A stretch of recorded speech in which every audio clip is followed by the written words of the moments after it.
Hello all my dear students, welcome to Delta academy. This is Ranjan. Start करते हैं आज का session, one shot revision of magnetic circuits का।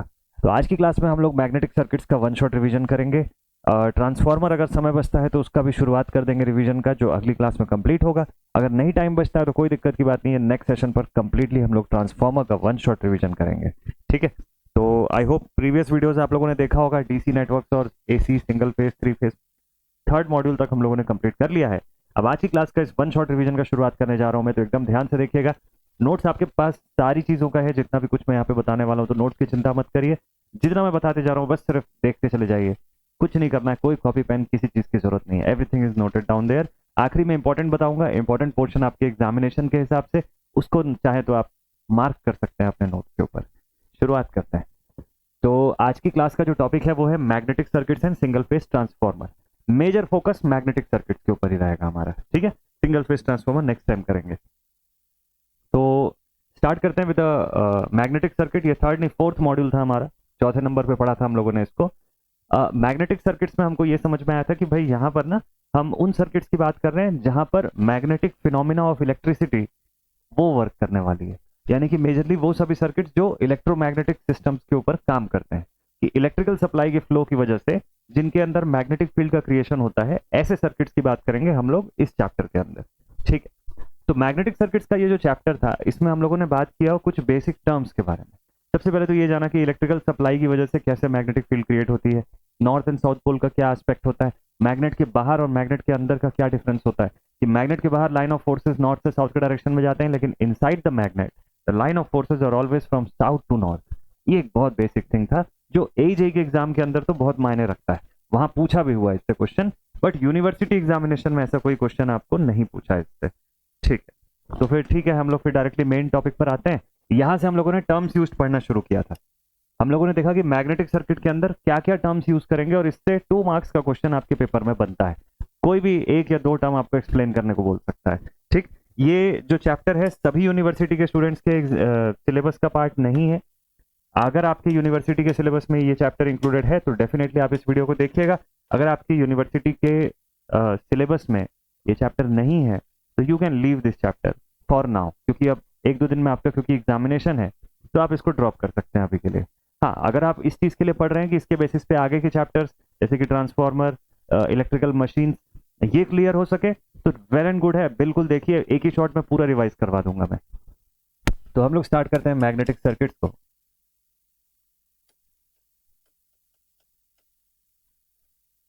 तो magnetic circuit ये हमारा फोर्थ मॉड्यूल था, है ना, मॉड्यूल नंबर 4। स्टार्ट किया था हम लोगों ने टर्म्स यूज से। किससे शुरुआत किया था? We started from terms use. पहले देखे थे कि मैग्नेटिक सर्किट होता क्या है, इसका बेसिक्स क्या है, और फिर उसके बाद देखा था कि इसमें टर्म्स क्या क्या यूज होते हैं ना। तो क्या क्या टर्म्स निकल के आए थे?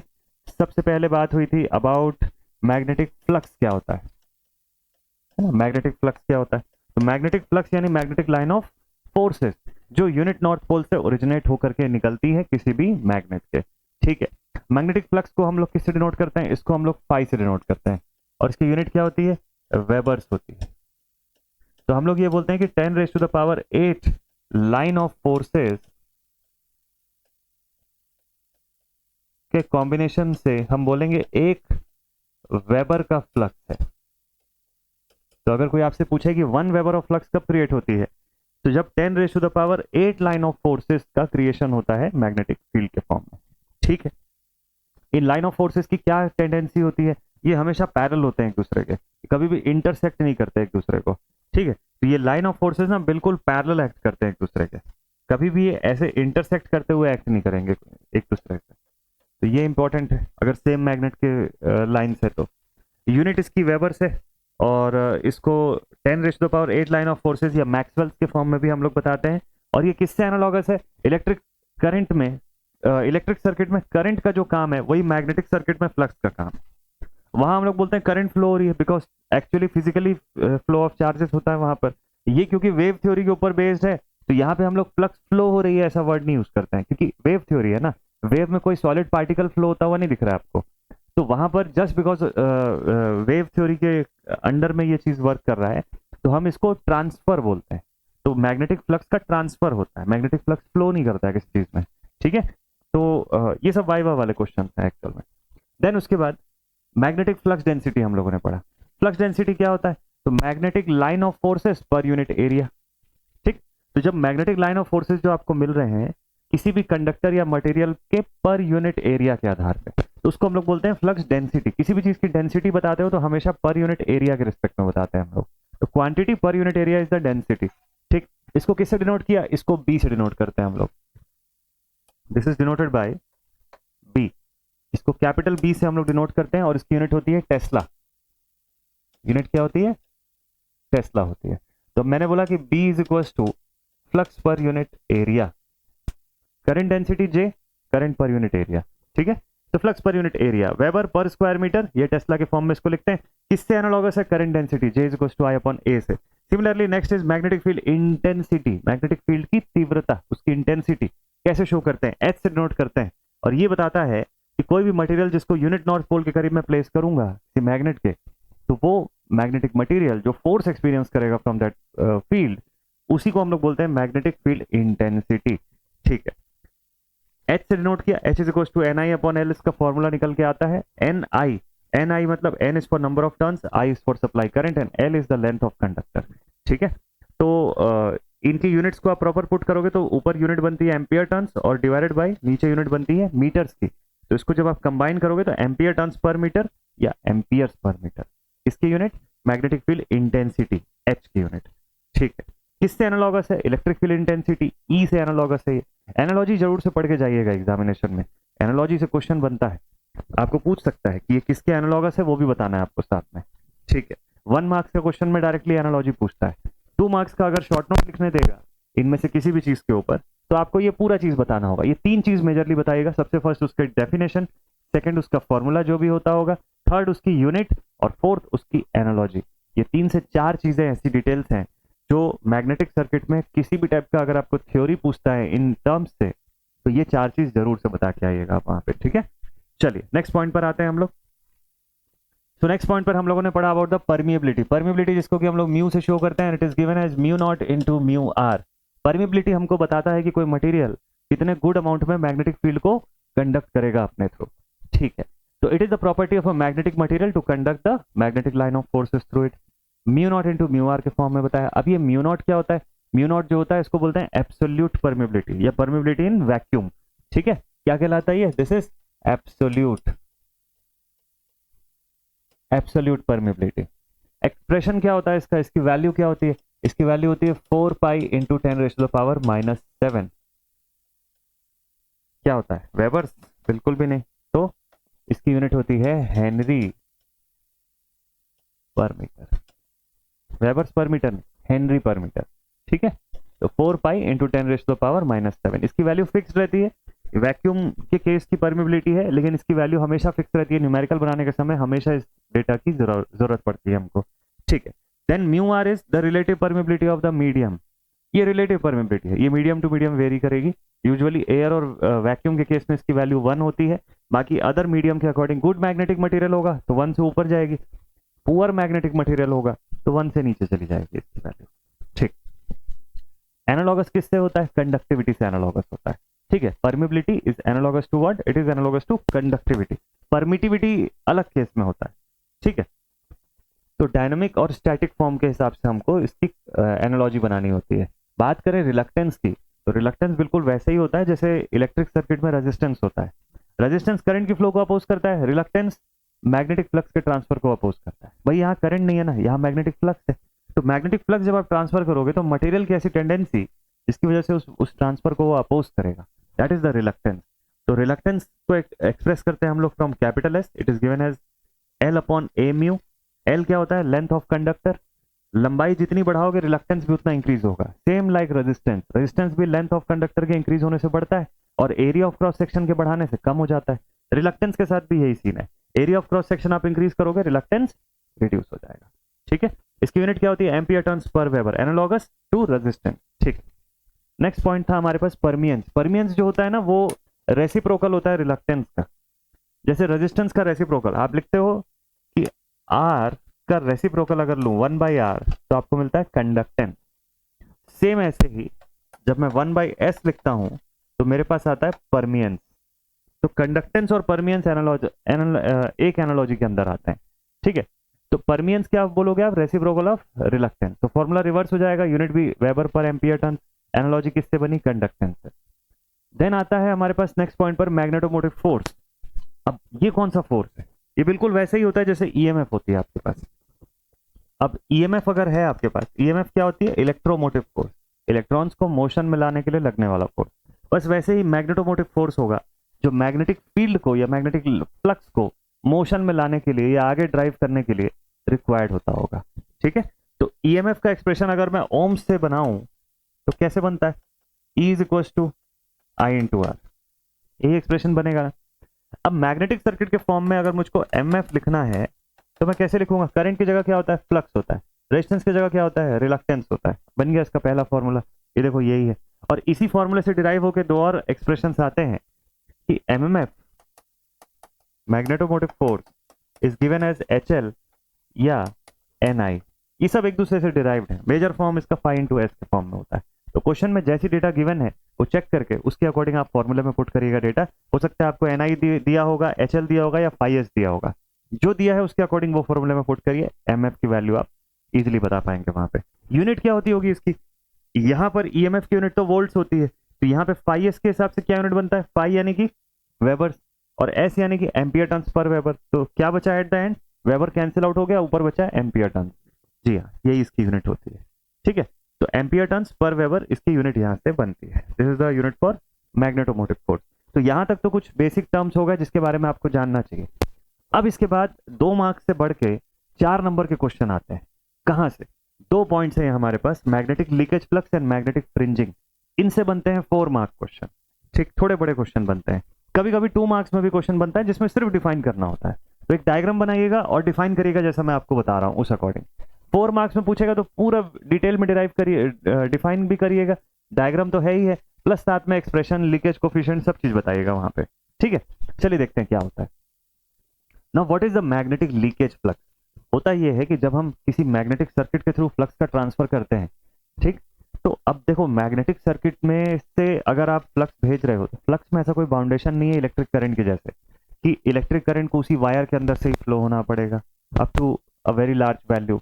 हाँ, वैल्यू बहुत एक्स्ट्रा लार्ज आप कर दोगे तो उस कंडीशन में वो एयर को प्लाज्मा के फॉर्म में यूज कर लेगा या एयर से अपना आयोनाइजेशन क्रिएट करके अपना प्लाज्मिक फॉर्म में कनेक्शन बना सकता है। ये हो सकता है, आयोनाइजेशन कर सकता है वो, बट वो बहुत ह्यूज करंट के लिए होता है। मैग्नेटिक सर्किट्स में ऐसा नहीं होता है। Small amount of magnetic flux भी अगर होगी ना, 0.03 टेस्ला की फ्लक्स भी एयर से ट्रांसफर की जा सकती है और इजीली वो ट्रांसफर हो सकती है। तो वहां पे कोई ऐसा बाउंडेशन नहीं होता है। और एयर की भी रिलेटिव परमिएबिलिटी जो है वो कम है, लेकिन 1 तो है ना, 0 थोड़ी ना है। अगर 1 है तो इसका मतलब वो कंडक्ट करेगा, ठीक। तो जब भी हम लोग कोई एक डिजायर्ड पाथ क्रिएट करते हैं मैग्नेटिक फ्लक्स के ट्रांसफर करने के लिए, मान लीजिए एक ट्रांसफार्मर बनाया, तो ट्रांसफार्मर की कोर जो है वो डिजायर्ड पाथ है। हम चाहते हैं कि फ्लक्स इसी कोर के थ्रू ट्रैवल करे और सेकेंडरी कंडक्टर्स को कट करे और उसके बेसिस पर ईएमएफ बनाए। लेकिन इन रियलिटी होता यह है कि जब हम प्राइमरी से यहाँ से जब सप्लाई भेजें, यहाँ पे जब मैग्नेटिक फ्लक्स क्रिएट किया फाई, तो उसमें से कुछ ना कुछ मैग्नेटिक फ्लक्स जो होती है, कुछ ना कुछ अमाउंट की मैग्नेटिक फील्ड जो होती है, वो एयर के थ्रू अपनी पाथ पूरी कर लेती है। वो इस डिजायर्ड पाथ को फॉलो नहीं करती है। उन्हीं फ्लक्सेस को हम लोग बोलते हैं लीकेज फ्लक्स, क्योंकि वो अनडिजायरेबल कंडीशन है। आप चाहते थे कि पूरी 0.5 वेबर की फ्लक्स इस कोर के थ्रू जाए और उसके बदले में ईएमएफ बने सेकेंडरी में, जितनी नंबर ऑफ टर्न्स होगी उस अकॉर्डिंग। बट रियलिटी में हुआ क्या कि 0.5 में से हो सकता है 0.1 वेबर की फ्लक्स जो है वो लीकेज हो गई, एयर के थ्रू ट्रांसफर हो गई, जो यूजफुल फ्लक्स नहीं बची, जो यूजेबल नहीं हो पाई हमारे लिए आगे। So that type of flux is known as leakage flux. Leakage कितना होगा ये बात किस पे डिपेंड करेगी कि कोर की क्वालिटी क्या है।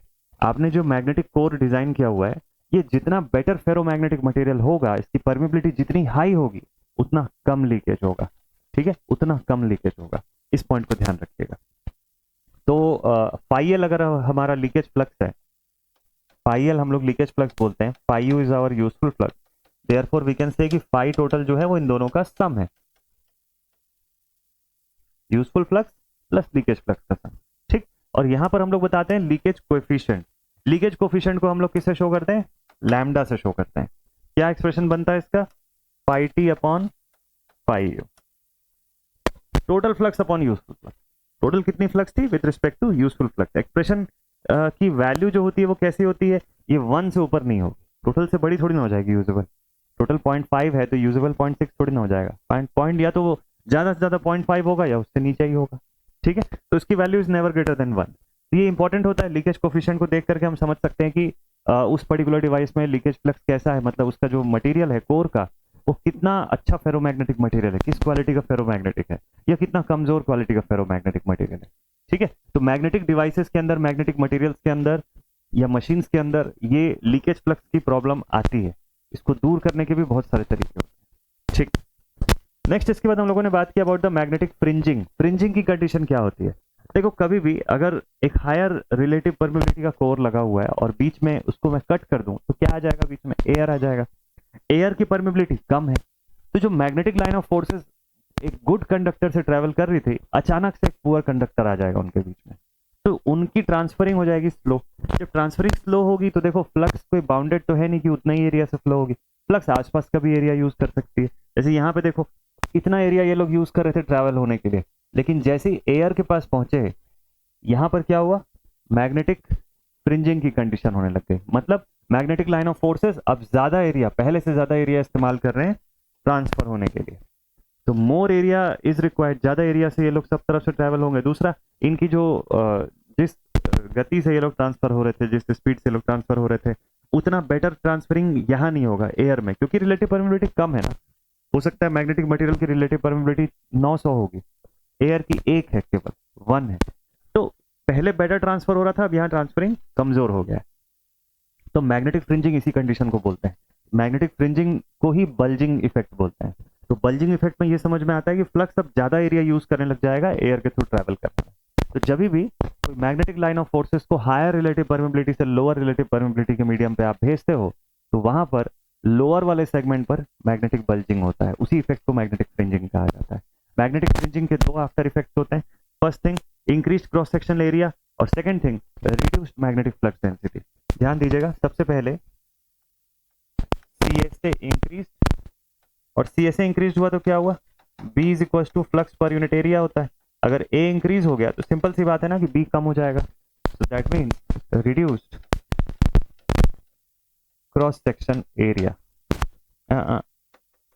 Reduced flux density, magnetic flux density में कमी आ जाएगी यहां से।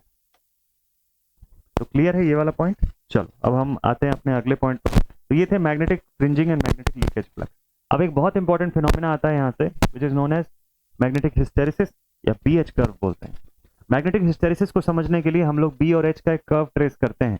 ये कर्व हमको ये बताता है कि इस मैग्नेटिक मटेरियल की प्रॉपर्टी में अप टू सैचुरेशन हम लोगों ने कितना इनपुट दिया, उसके बेसिस पे जब हम उस इनपुट को खत्म करते हैं तो वो कैसे लैग करने लग जाता है। ये सारी सिचुएशन इसके अंदर समझ में आती है, and that too happens in both the direction, in the positive side as well as in the negative side. तो इसी पॉइंट को समझने के लिए BH कर्व बनाया। हम लोगों ने एक सिचुएशन अज्यूम किया, हम लोगों ने बोला कि भाई एक सोलेनॉइड अज्यूम करते हैं, इसके पास एक फेरोमैग्नेटिक मटेरियल प्लेस करते हैं, सॉफ्ट आयरन का एक टुकड़ा रखते हैं, और ग्रेजुअली धीरे धीरे इसको AC सप्लाई प्रोवाइड करते हैं। Positive half of the AC supply gradually increase हो रही है, इंस्टेंटेनियस आपने पढ़ा हुआ है कल की क्लास में, स्टेप बाय स्टेप यहाँ से इंक्रीज होती चली जा रही है।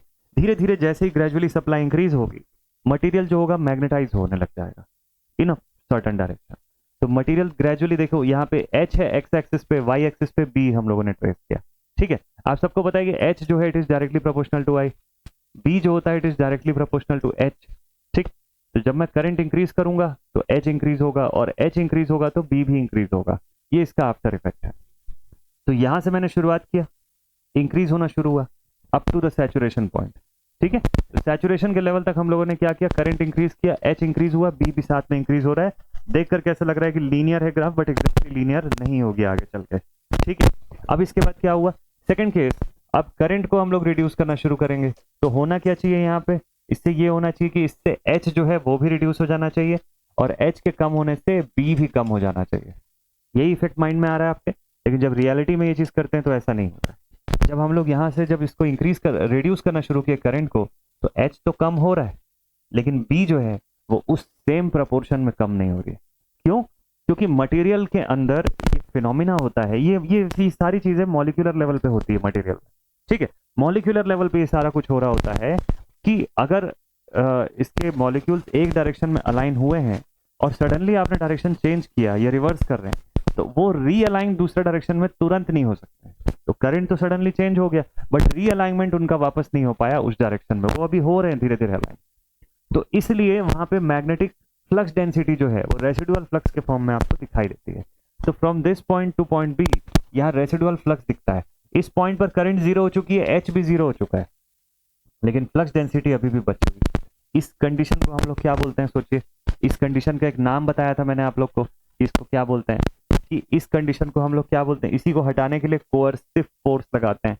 तो इस फिनोमेना को कहा जाता है रिटेंटिविटी, ठीक है। इस प्रॉपर्टी ऑफ मटेरियल जिसकी वजह से वो फ्लक्स को होल्ड कर लेता है अपने अंदर, इसको हम लोग बोलते हैं रिटेंटिविटी। अब ये रिटेंटिविटी से प्रॉब्लम क्या है? प्रॉब्लम ये है कि अगर मैं इसको हटाऊंगा नहीं तो अगली बार जब जैसे ही मैं सप्लाई दूंगा, ग्राफ जीरो से ना शुरू होकर बी से शुरू होगी, और आप देखो ये बी सैचुरेशन में कितना करीब है, तो स्टार्ट होते ही सैचुरेट हो जाएगा मेरा कोर। और ये बार बार अगर होगा तो किसी ऐसे समय में कोई ऐसा भी टाइम आएगा जहां पे मैं मेरी सप्लाई जो ऑन होगी वो डायरेक्टली सैचुरेशन पर ही ऑन होगी। तो वो सिचुएशन ना आ रही, तो इसके लिए हम लोग क्या करते हैं कि हम इस रिटेंटिव फोर्स को हटाने के लिए एक अपोजिट डायरेक्शन का फोर्स क्रिएट करते हैं एच के थ्रू। वो अपोजिट फोर्स कहलाता है कोअर्सिव फोर्स। कैसे प्रोवाइड करते हैं? तो सप्लाई की डायरेक्शन चेंज होती है और अपोजिट डायरेक्शन में सप्लाई इंक्रीज होती है। तो सप्लाई की डायरेक्शन देखो यहाँ चेंज हुई, अपोजिट डायरेक्शन में करंट इंक्रीज हुआ, एच भी इंक्रीज हुआ, लेकिन किस में? माइनस में, नेगेटिव डायरेक्शन में। अब एच यहाँ से इंक्रीज होता चला गया तो फ्लक्स डेंसिटी रिड्यूस होती चली गई, क्योंकि डायरेक्टली वहां पे पोल्स जो है वो अलाइन होने शुरू हो गए, ठीक है। ये सब कुछ मॉलिक्यूलर लेवल पे हो रहा है ऑलरेडी। एक ऐसा पॉइंट आएगा जहां पे एच की सर्टन वैल्यू पे बी हो जाएगा जीरो, जो रेसिडुअल फ्लक्स था हमारा अब वो जीरो हो गया। तो वो उसको जीरो करने के लिए जो हम लोगों ने फोर्स लगाया from zero to this H1 point, इसी फोर्स को कहा जाता है कोअर्सिव फोर्स, जो रिस्पॉन्सिबल होता है इस रेसिडुअल मैग्नेटिक फ्लक्स को खत्म करने के लिए, ठीक है। एंड देन नेगेटिव डायरेक्शन में भी अप टू सैचुरेशन ये ग्राफ देखा, तो नेगेटिव डायरेक्शन में भी हमको दिखा कि बी जो है एच से लैग कर रही है।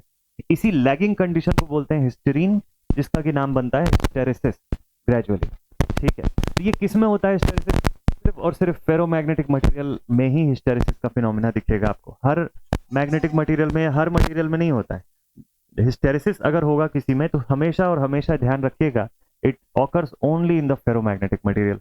दूसरा थिंग, हिस्टेरेसिस लॉस सिर्फ एसी सप्लाई पर हो सकता है, पॉसिबल है। डीसी कभी भी नहीं होगा हिस्टेरेसिस, कांस्टेंट एक डायरेक्शन की सप्लाई है। बीएच कर्व जो होगा पैरामैग्नेटिक मटेरियल का, उसमें कोई भी सैचुरेशन नहीं होती है, पैरामैग्नेटिक मटेरियल है ना। तो देखो ferromagnetic, paramagnetic and diamagnetic. Dia जो होती है स्लाइटली रिपेल करती है किसको? मैग्नेटिक फील्ड को। जिस डायरेक्शन का फील्ड है उसके अपोजिट डायरेक्शन में एक्ट करेगा।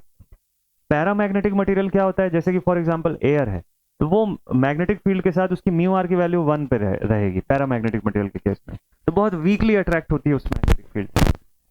फेरोमैग्नेटिक मटेरियल मैग्नेटिक फील्ड से स्ट्रांगली अट्रैक्ट होता है, तो उनकी मैग्नेटिक प्रॉपर्टीज भी बहुत ज्यादा होती है एज कम्पेयर टू पैरा।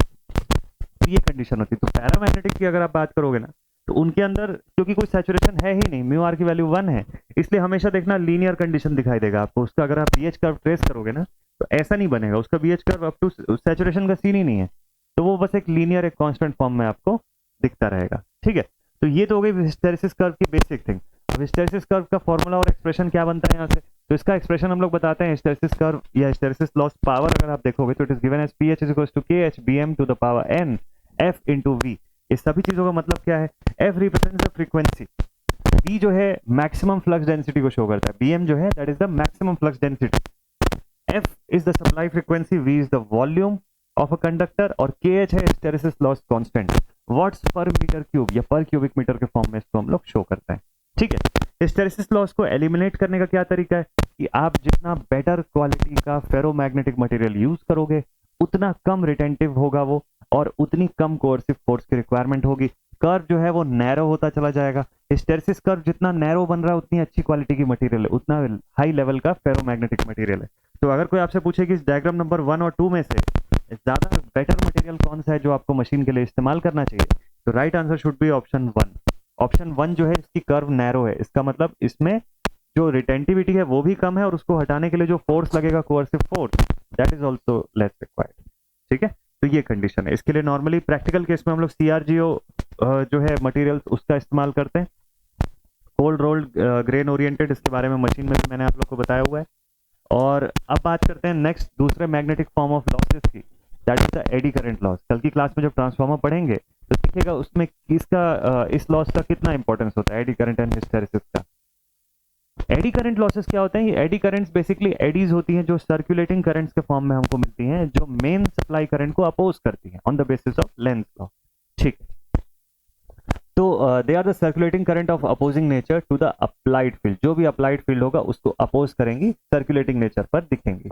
ठीक है, लेंज लॉ के बेसिस पर ये अपोजिशन ऑफर करती है अपनी कॉज को। तो फ्लक्स है हमारा phi M sine omega T.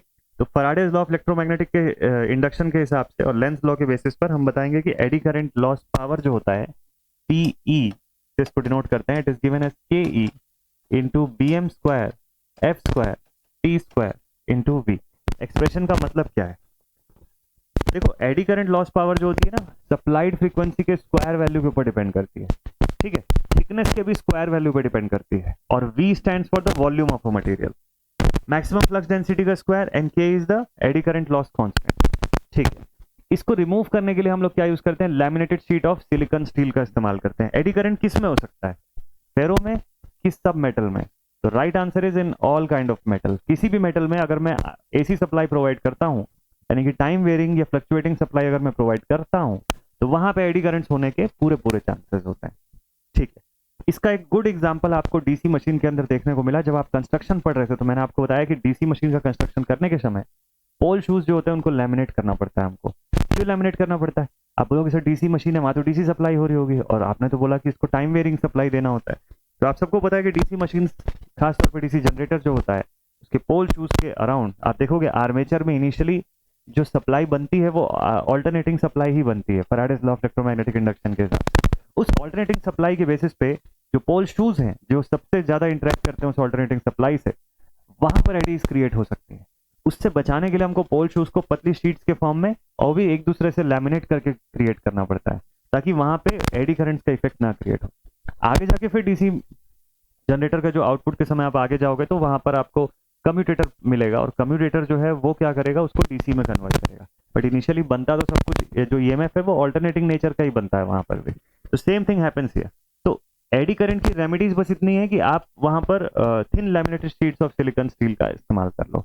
होगा क्या उससे? वो जो लैमिनेशन आप प्रोवाइड करोगे ना, वो शीट, अब देखो आपने थिक कंडक्टर बनाया लेकिन इलेक्ट्रिकली सबको आइसोलेट कर दिया एक दूसरे से। इलेक्ट्रिकल आइसोलेशन से होगा ये कि आपकी शीट्स की थिकनेस कम हो जाएगी, cross section area of the sheet has been reduced. Area कम होगा तो रेजिस्टेंस बढ़ेगा, R is equal to rho L upon A, आपने पढ़ा हुआ है। तो क्रॉस सेक्शन एरिया जितना कम करोगे रेजिस्टेंस इंक्रीज होगा, और करंट जो है उसका दुश्मन एक ही है, रेजिस्टेंस। आप रेजिस्टेंस इंक्रीज कर रहे हो इनडायरेक्टली ऐसा करके। ठीक है, तो ये फिनोमिना वहां पर काम करता है। तो this is about the eddy current. आपके एग्जामिनेशन में देखो पूछा भी है question, give the comparison between electric circuit and magnetic circuit. 4 number का क्वेश्चन था ये। एनालॉजी जो मैंने बताया आपको स्टार्टिंग में, वो AKU पटना 2021 के पेपर का क्वेश्चन था ये। Explain the experimental method of obtaining the hysteresis loop of magnetic circuit. जो मैंने अभी बताया आपको, सोलेनॉइड है, उसके अंदर एक फेरोमैग्नेटिक सॉफ्ट आयरन का पीस आपने रखा हुआ है, और ग्रेजुअली करंट को इंक्रीज कर रहे हो, फिर डिक्रीज कर रहे हो, फिर अपोजिट डायरेक्शन में इंक्रीज कर। ये पूरा फिनोमेना जैसे मैंने बताया स्टेप बाय स्टेप ऐसे ही करके बताइएगा, डेफिनेटली वहां पर फुल मार्क्स आप अटेंड करके आएंगे। 6 नंबर का क्वेश्चन था, मैंने आपको बोला 4 मार्क्स में पूछता है, देखो 6 मार्क्स में पूछा है यहाँ पर। नेक्स्ट इसके बाद मैग्नेटिक सर्किट में अगला पॉइंट आता है कपल्ड मैग्नेटिक सर्किट का। किसका? Coupled magnetic circuit. अब कपल्ड मैग्नेटिक सर्किट्स में 2 तरीके से आप कपलिंग के बारे में पढ़ोगे। एक होता है सेल्फ इंडक्टेंस, दूसरा होता है म्यूचुअल इंडक्टेंस। सेल्फ इंडक्टेंस, एक ही कॉइल है पर्टिकुलर आपके पास, जैसे सपोज कर लो यहाँ एक कॉइल है, इसमें जो मैं सप्लाई दूंगा और इसके बेसिस पर जो इंडक्टेंस यहाँ क्रिएट होगा, उस आधार पे हम लोग सेल्फ इंडक्टेंस बताते हैं। तो हम ये बोलते हैं कि अगर सेल्फ इंडक्टेंस हो रहा है इस कॉइल के अंदर कितने का, 1 हेनरी का, तो ध्यान रखिएगा ये तब पॉसिबल है कि यहाँ पर 1 वोल्ट की ईएमएफ इंड्यूस हो रही होगी। जब मैं, देखो ईएमएफ जो इंड्यूस हुई इस कॉइल से कितने की, 1 वोल्ट की ईएमएफ इंड्यूस हुई। कब? जब मैंने करंट इसके थ्रू भेजा 1 एम्पियर पर सेकंड के रेट पर, तब जाके 1 वोल्ट की ईएमएफ बनी। इस कंडीशन को हम लोग बोलते हैं 1 हेनरी का इंडक्टेंस हुआ। ठीक है, तो इसकी यूनिट कैपिटल L से हम लोग इसको शो करते हैं, और यूनिट इसकी होती है हेनरी। वोल्ट्स पर एम्पियर सेकंड, 1 वोल्ट का ईएमएफ बना, किस रेट पर करंट दिए थे, ampere per second, 1 ampere per second. ठीक है, तो इसका एक्सप्रेशन आता है L is equal to N pi upon I। ठीक है, एक सिंगल टर्न कंडक्टर सोलेनॉइड के लिए। लेकिन अगर मैं सेल्फ इंडक्टेंस एक कंप्लीट सोलेनॉइड के लिए बताऊं तो L is equal to mu naught mu R N square A upon L, इस पूरे फिनोमिना पे डिपेंड करता है। तो इसीलिए कई बार बच्चे कंफ्यूज जाते हैं कि sir L proportional to n लिखना सही है कि L proportional to n square लिखना सही है। एग्जैक्टली देखिएगा, सोलेनॉइड जब भी देगा ना L proportional to n square के फॉर्म में आप लिखिएगा। ये कंडीशन जो होता है वो सिंगल कंडक्टर के फॉर्म में आपको बताता है, जिसमें कंफ्यूज मत होइएगा, ठीक। देन इसके बाद ये तो हो गया म्यूचुअल इंडक्शन का केस। नाउ सेल्फ इंडक्टेंस का केस था, अब बात करेंगे हम लोग about the mutual inductance. Mutual inductance तब होता है जहां पर दो कॉइल इन्वॉल्व होती है, दोनों कॉइल जो इलेक्ट्रिकली एक दूसरे से आइसोलेटेड है लेकिन मैग्नेटिकली कनेक्टेड है एक दूसरे से, वहां पर हो सकता है म्यूचुअल इंडक्टेंस। यानी कि एक कॉइल के अंदर आप करंट का इफेक्ट चेंज करोगे, उसका असर सामने वाली कॉइल के साथ जो म्यूचुअली लिंक्ड है इस फर्स्ट कॉइल से, उसमें देखने को मिलेगा, उसकी आउटपुट में चेंजेस दिखेगा आपको। That is the phenomena of mutual inductance. Mutual inductance के केस में ये होता है कि दो कॉइल्स इलेक्ट्रिकली आइसोलेटेड है लेकिन मैग्नेटिकली लिंक्ड है।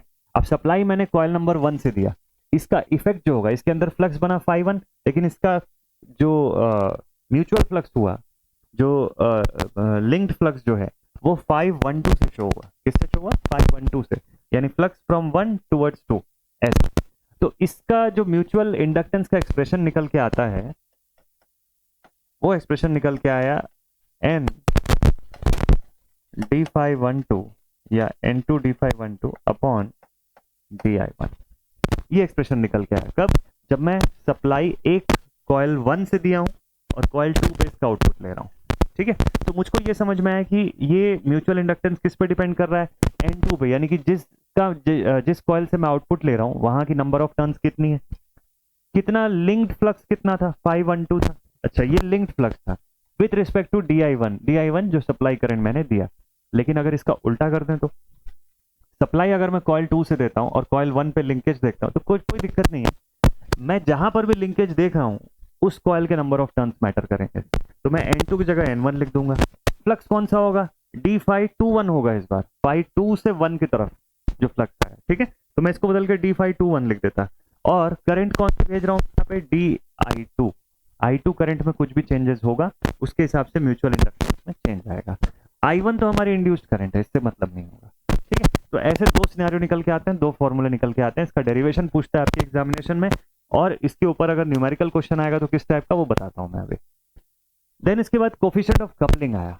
अब कोफिशिएंट ऑफ कपलिंग में हमको ये समझ में आता है, क्योंकि जब दो कॉइल्स इन्वॉल्व हैं तो किस लेवल तक इन्वॉल्व है ये जानना जरूरी है। तो इस लेवल को बताने के लिए हम लोग वर्ड्स यूज करते हैं। क्या वर्ड यूज करते हैं हम लोग? वर्ड यूज करते हैं वीक कपलिंग या tightly coupled segment. Tightly coupled का मतलब ये होता है बहुत ज्यादा इन्वॉल्वमेंट है, एक कॉइल के अंदर से मैं कुछ भी सप्लाई में चेंजेस कर रहा हूं तो दूसरी कॉइल में बहुत ड्रास्टिक फर्क पड़ रहा है। वीकली कपल्ड वो सेगमेंट्स होते हैं जहां पे एक कॉइल में मैं बहुत ज्यादा चेंज करूंगा तो जाके दूसरी वाली कॉइल में थोड़ा सा चेंज होगा। That is a weekly coupled segment. लेकिन इसके लिए एक पैरामीटर है इस चीज को बताने का, और वो पैरामीटर को हम लोग कैपिटल K से डिनोट करते हैं, जिसको बोला जाता है कोफिशिएंट ऑफ कपलिंग। ये बताता है कि कपलिंग किस डिग्री की हुई है, किस लेवल की कपलिंग हुई है, ठीक है। और बताने का तरीका क्या है? क्योंकि ये कोफिशिएंट है, इसकी कोई यूनिट नहीं है, क्योंकि दोनों ही जो रेशियोज के दोनों फॉर्म है वो एक ही सेम यूनिट के पार्ट है। तो ये क्या रिप्रेजेंट करता है? Fraction of flux linkage with respect to the total flux available. तो इसका एक्सप्रेशन अगर K की वैल्यू इक्वल टू 1 है, टाइटली कपल्ड है, बेस्ट आइडियल सिचुएशन। K की value very much less than 1 होगी तो वीकली कपल्ड सेगमेंट होगा, ठीक है। इसका एक्सप्रेशन निकाला हम लोगों ने, और relation between coefficient of coupling, mutual inductance and self inductance. तो एक्सप्रेशन निकल के आया हमारे पास K is equal to m upon under root L1 L2। आपको कई बार इसी रिलेशन के ऊपर क्वेश्चन पूछता है, AJ में तो बहुत इंपॉर्टेंट है ये, यूनिवर्सिटी एग्जामिनेशन में भी पूछता है कभी कभार इससे क्वेश्चन, तो आप ये बता सकते हैं, ठीक है। तो ये पूरा इसका डेरिवेशन हम लोगों ने किया हुआ है क्लास में, आप इसको फॉलो कर सकते हैं। इसके ऊपर क्वेश्चन अगर बनता है, डायरेक्ट डेरिवेशन पूछेगा तो आप बहुत इजीली आंसर कर पाओगे। देन इसके बाद मैग्नेटिक सर्किट के डिटेल में पूरे फॉर्मूले, पूरी लिस्ट ऑफ फॉर्मूला यहाँ पे अवेलेबल है।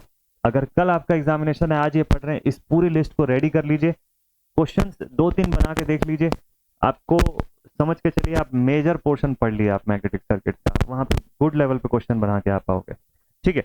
बेसिक फॉर्मूले में देखिए आप फ्लक्स डेंसिटी, एरिया कैसे निकालते हैं हम लोग? सर्कुलर पाथ अगर दिया हुआ है तो एरिया कैसे बताओगे आप? πr² अपॉन πd² अपॉन 4 के फॉर्म में आप बताओगे ना सर्कुलर पाथ। तो वो एरिया ऑफ क्रॉस सेक्शन निकालने का तरीका, H N I upon L. Length of conductor आपको कई बार पूछेगा, मीन लेंथ फाइंड करना है, क्योंकि अगर नहीं भी पूछेगा तो रिलक्टेंस निकालने के लिए वैसे भी रिक्वायर्ड होता है। तो एल का फॉर्मूला पाई इंटू डी। नॉर्मली डेटा अगर डायमीटर के फॉर्म में दिया हुआ है तो पाई डी के फॉर्म में आप इसको कैलकुलेट करके बताओगे। Similarly mu naught into mu naught की वैल्यू 4 पाई इंटू 10⁻⁷ हेनरी पर मीटर, म्यू आर की वैल्यू 1 और एयर और वैक्यूम अदर मीडियम होगा तो क्वेश्चन में देगा आपको। एस की value L upon A mu naught into mu R. Units proper लिखिएगा हर क्वेश्चन के एंड, हर आंसर के एंड पर। B is equal to mu H mu naught mu R H, और पी जो होता है परमियंस 1 अपॉन रिलक्टेंस के फॉर्म में रिप्रेजेंट होता है, तो इसका फॉर्मूला। देन मैग्नेटोमोटिव फोर्स का फॉर्मूला, इसका भी क्वेश्चन बनता है प्रॉपर। एंड देन इसके बाद अगर लिखा है for more than one series magnetic path, individual reluctance हर एक पाथ का अलग अलग कैलकुलेट करिएगा। मान लो आपको दिया आधा हिस्सा आयरन का बना हुआ है, आधा हिस्सा जो है वो एयर है, इस तरीके से। तो आपको जो रिलक्टेंस का कैलकुलेशन करना होगा दो पार्ट में करना होगा, reluctance of iron plus reluctance of air, series magnetic circuit के केस में। ठीक है, तो ये बातों का ध्यान रखना है। और ये मैग्नेटिक सर्किट के क्वेश्चन 3 वैरायटी में आते हैं आपके एग्जामिनेशन में। देखिए टाइप 1 का क्वेश्चन यहाँ पे दिख रहा है, ये फर्स्ट टाइप का क्वेश्चन है। यहाँ पर आप देखिएगा एक पूरा रेगुलर कंडक्टर होता है, फुल रेगुलर कंडक्टर, जिसके ऊपर की कॉइल टर्न्स आए हुए हैं, सप्लाई करंट हम लोग दे रहे हैं। यूजुअली ये रिंग टाइप के क्वेश्चंस भी आते हैं या ऐसे स्क्वायर फ्रेम के क्वेश्चंस भी आते हैं। यही 2 टाइप के क्वेश्चन कॉमन है, बहुत ज्यादा कॉमन है। 99% क्वेश्चन इन्हीं दोनों के अंदर में होंगे, इसी फॉर्म में। तो ये रिंग बेस्ड अगर क्वेश्चन है तो इसमें भी 3 वेरिएशन होता है। टाइप 1 के अंदर एक ही सिंगल कंडक्टर होगा, एक सिंगल कोर। टाइप 2 के अंदर 2 कंडीशन आ गई, एक पूरा कोर और दूसरा एयर। और टाइप 3 के अंदर हो सकता है कि multiple different material with different thickness, different length, ऐसे के हिसाब से फॉर्मेशन हुआ होगा और इन सबको एक दूसरे के साथ सीरीज में जोड़ दिया। तो यहाँ क्या फर्क पड़ेगा, यहाँ एरिया अलग होगा, लेंथ सबका अलग होगा, म्यू आर भी डिफरेंट होगा। ये 3 चीजों के फॉर्म में फर्क पड़ेगा। तो जब आप एस टोटल कैलकुलेट करोगे तो इंडिविजुअल एक एक के लिए आपको रिलक्टेंस अलग अलग निकालना है और लास्ट में उस पूरे का सम करना है। ठीक है, यहां तक समझ जाएंगे आप। एक आध क्वेश्चन आपको शो करता हूं मैं, इसका क्वेश्चन कैसे बनता है। देखिए क्वेश्चन लिया हुआ था हम लोगों ने यहाँ पर, आई होप ये विजिबल होगा आप सभी को। क्वेश्चन में क्या लिखा हुआ है मैं बताता हूं आपको। देखो यहाँ पे क्वेश्चन में ये बोलता है कि एक रिंग शेप्ड कोर है जिसकी डायामीटर कितने की है, इसकी डायामीटर है 20 सेंटीमीटर की। क्या आप इसको कन्वर्ट कर सकते हो, 20 इंटू 10⁻⁻²। कन्वर्ट कर लोगे आप यहीं पे। ठीक है, क्रॉस सेक्शन एरिया कितना है, देखो इसका सी एस से डायरेक्टली दे दिया ना, आपको कैलकुलेट करने की जरूरत नहीं, 5 सेंटीमीटर स्क्वायर। इसको कन्वर्ट कर लीजिए किसमें, मीटर स्क्वायर में। तो 5 इंटू 10⁻⁻4 मीटर स्क्वायर। ठीक है, देन उसके बाद क्या चीज है, then for the relative permeability of 600, mu R दिया आपको 600। The current flowing through the coil causes a flux of 0.3 weber. Weber है ना, तो बी दिया है कि फाई दिया है, बताओ। फाई दिया आपको कितने का, 0.3 मिली वेबर तो नहीं लिखा है, सिर्फ वेबर लिखा है। ओके, अब फाइंड क्या करना है, टोटल रिलक्टेंस, एस टोटल। ठीक है, आप सबसे पहले ये चेक करिएगा, डायग्राम ड्रॉ करिएगा तो आपको दिख जाएगा कि रेगुलर एक ही कंडक्टर है कि एक से ज्यादा है। तो यहाँ पर एक ही कंडक्टिंग पाथ है तो कोई दिक्कत ही नहीं है। इसका फॉर्मूला क्या लिखोगे आप, एल अपॉन ए म्यू, ऐसे ही लिखोगे। लेंथ कैलकुलेट कर सकते हो क्या, देखो सी एस ए आपको 5 सेंटीमीटर स्क्वायर दिया है, ये तो मिल गया। म्यू नॉट की वैल्यू होती है 4 पाई इंटू 10⁻⁻7, म्यू आर की वैल्यू 600 क्वेश्चन में गिवन है। अब रह गया लेंथ, लेंथ कैसे निकालोगे। लेंथ का फॉर्मूला मैंने आपको बताया हुआ है, क्या चीज, length L is equal to pi into D. तो pi into D, D diameter given है क्या, ये देखो 20 सेंटीमीटर वही तो गिवन था, पुट कर दीजिए, लेंथ आ गया। इस फॉर्मूले के अंदर पुट करिए, एस टोटल की वैल्यू मिल जाएगी। तो S is equal to L upon A mu naught into mu R. Complete हो गया एक part. Next is magnetomotive force, phi S. एक बार एस मिल गया, फाई क्वेश्चन में दिया हुआ है, मल्टीप्लाई कर लीजिए। लास्ट एक्सप्रेशन में दिया हुआ है supply current in the coil if it has 300 turns, तो एन दे रखा है आपको, सप्लाई करंट पूछा है। कैसे सॉल्व करोगे इसको, मैग्नेटोमोटिव फोर्स का फॉर्मूला यूज कर लीजिएगा वहां पे। तो वी ऑल नो कि MF is equal to phi into S is equal to N I is equal to H L. ये तीनों कंडीशन होती है, phi S, N I, H L. अब एन दिया हुआ है क्वेश्चन में कितना, क्वेश्चन में बोला 300 टर्न, आई की वैल्यू जो है वो फाइंड करना है और फाई एस है हमारे पास ऑलरेडी। ठीक है, इक्वेट कर दीजिएगा उससे, आपका आंसर आ जाएगा डायरेक्टली। ठीक, ये क्वेश्चन हो गया। सेकंड टाइप का क्वेश्चन किस तरीके का दिखाई देगा, देखो टाइप 2 का क्वेश्चन है। इसमें क्या दिया है मैं बताता हूँ, बहुत छोटा छोटा लिखा हुआ है तो हो सकता है आपको ना दिखे, मैं यहाँ पे गिवन लिख के बताता हूँ, तो आप खुद अंदाजा लगाएगा कि आपसे क्वेश्चन बनता है या नहीं बनता। क्वेश्चन ने बोला रिंग शेप का कोर है, डायमीटर है 25 सेंटीमीटर की, डायमीटर कितनी 25 सेंटीमीटर, ठीक है। Having the thickness of 3 centimetre, thickness कितना है, थिकनेस मतलब जो ये कोर था इसकी थिकनेस, क्रॉस सेक्शन थिकनेस बताया कितने का है 3 सेंटीमीटर का, 3 into 10⁻⁻²। Has a flux of 0.5 milli weber, flux कितने का 0.25, 0.5 है कि 25 है, 25 इंटू 10⁻³ वेबर्स की flux.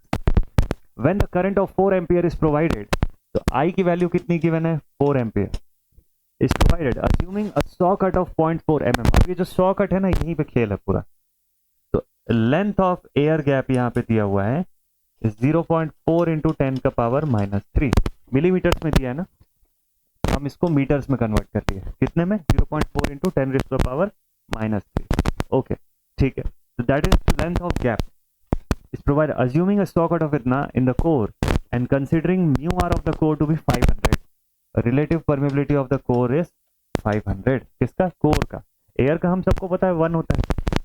then find reluctance, flux density of air and number of conductor turns, reluctance कितना है, अब बताओ इसमें से कौन सा डेटा ऐसा है जो आप फाइंड कर सकते हैं रिलक्टेंस निकालने के लिए।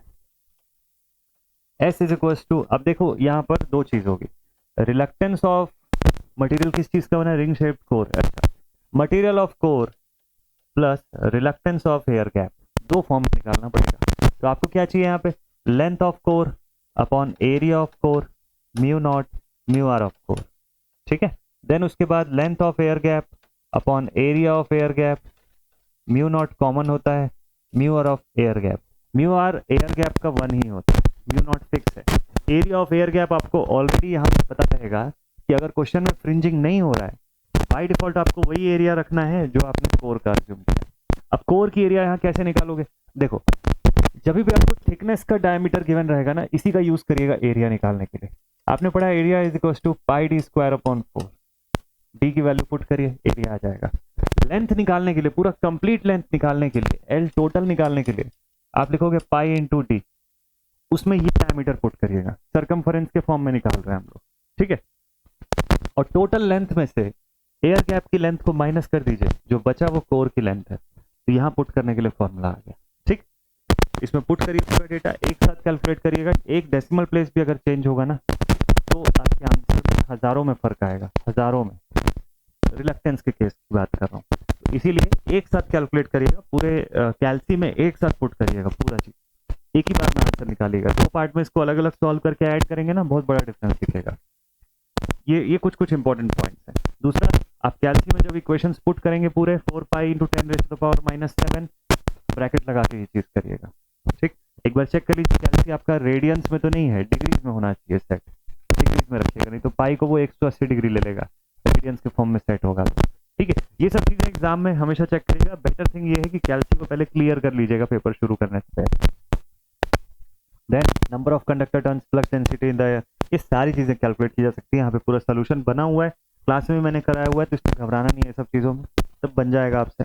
एक और वैरायटी का क्वेश्चन था, देखो ये भी एग्जाम में पूछा हुआ क्वेश्चन था, ये भी इस तरीके का क्वेश्चन है, पेपर का सवाल था, इसको भी हम लोगों ने कैसे सॉल्व किया पूरा स्टेप बाय स्टेप, हर चीज यहाँ पे दी हुई है।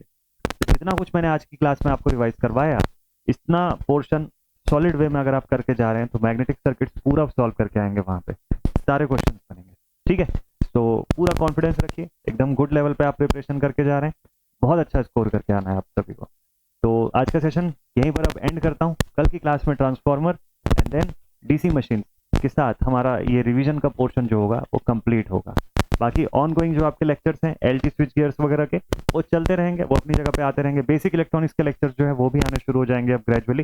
तो ये सारा कुछ आपके लिए ऊपर अवेलेबल रहेगा, बस आप गुड प्रिपरेशन करिए और बहुत अच्छा स्कोर करिए। प्लस साथ ही साथ इंपॉर्टेंट थिंग ये है कि इलेक्ट्रिकल इंजीनियर हैं आप, तो इलेक्ट्रिकल के ये कंसेप्ट जो है ये इसको सिर्फ रटना और एग्जाम पास करने के लिए नहीं है, ये आपके लिए गुड लेवल पे हेल्पिंग कंसेप्ट है और आपको आगे जब आप इस फील्ड में आगे गुड वर्क करेंगे तो आपके लिए बहुत सपोर्ट का काम करेंगे, आपका कंसेप्ट बिल्डअप करेंगे, उस हिसाब से पढ़िएगा सारी चीज़ों को। मिलते हैं आप सभी से नेक्स्ट वीडियो में। Take care all my dear students and thank you so much for watching this. Stay connected.